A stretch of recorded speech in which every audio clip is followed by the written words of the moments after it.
Tayo ng fried.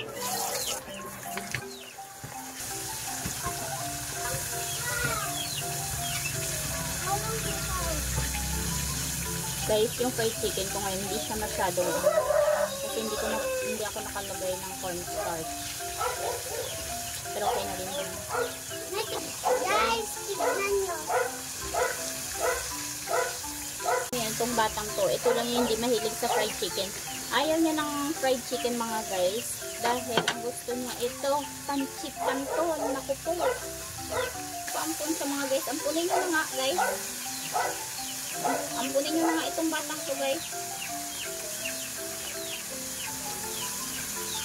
Mami, masarap sa tilap ka ron. Guys, tanghali niya pa ako nakaluto ng ulam. Ulam ko. Guys, tapos mo na po mamaya pa po. Kumot ang amoy na kasi. Ito nga yung unang araw ng summer class ni Kuya. Nanroll nga namin siya ng computer literacy training. Ito nga ito mga mare sa Kidapawan Doctors College. Hatid lang nga muna kami ni asawa dito bago nga siya nagpunta ng work. Every Saturday nga lang yung pasok nila. Ayan, after nga niyang mag-school ay nag-commute na nga lang kami pa uwi.